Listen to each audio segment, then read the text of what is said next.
So this is the Sandburg Company, and we're looking at the worksheet that we used in order to prepare the actual statement of cash flows. So the first step that I usually do is to do the current accounts, and just because my goal is to help you understand this and not, drive you insane, I've already done the current part of it because that's the easy part.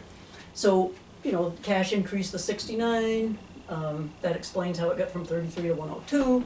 So, and the cash change goes down here. I did the current accounts, the accounts receivable increased, that goes over in the operating section, along with inventory and the change in investments.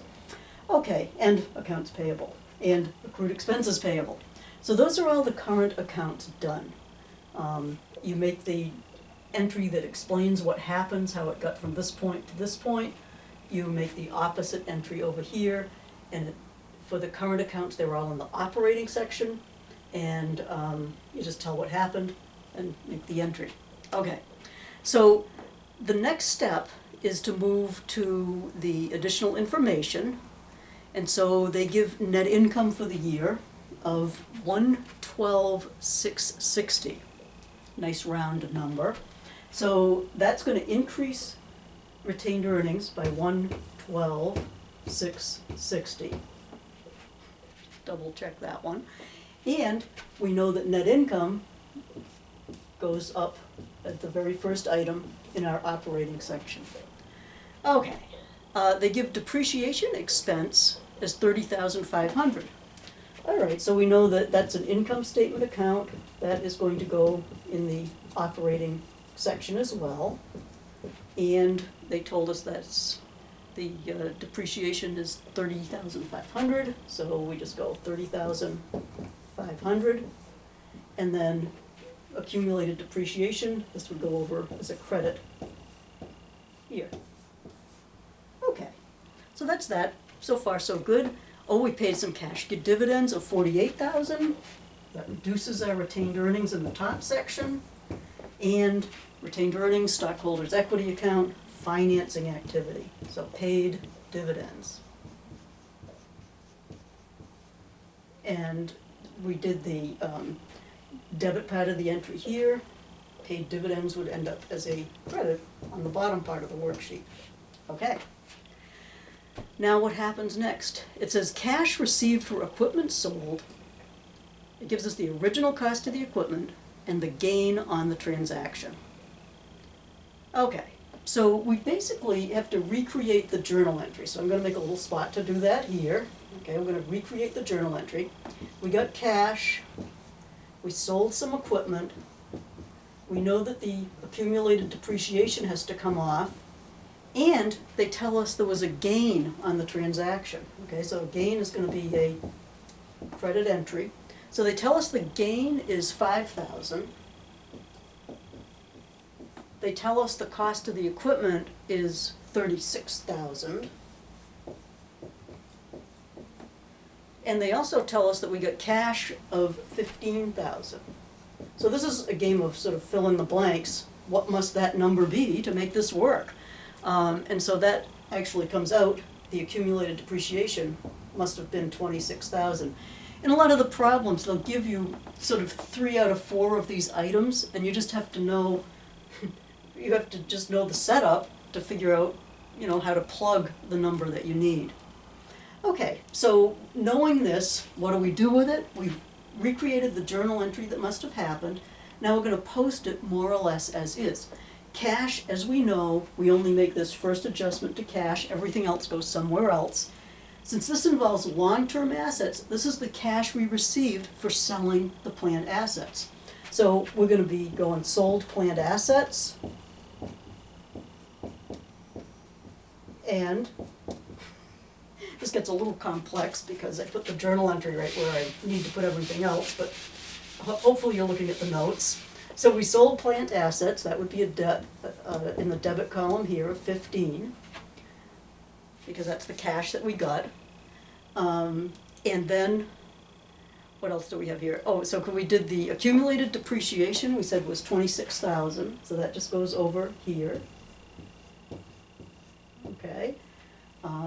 We had a gain on the sale of equipment of 5,000, and that's a operating, because gains and losses go on the income statement, so that would end up in the operating section, gain on the sale of equipment. And it was that would be for a 5,000 credit entry, right? And then we have to take the equipment off the books, the original cost being the 36,000. So his plant assets, they came down 36,000. Okay, so now we've got, oh wait, we have one more thing. We purchased additional equipment for 146. Oh, that's easy. Okay, 146, add to plant assets, and here we have to say we purchased plant assets. Okay, so we purchased some plant assets, and this is the debit part of the entry, the credit goes over here. Okay, so now we want to just sort of check and make sure we've got everything here, and so let's see, is there anything I missed from the notes? Oh, wait a minute, it says investments were sold at cost, okay? So 107 to 79, that they were sold at cost indicates no gain or loss on the transaction.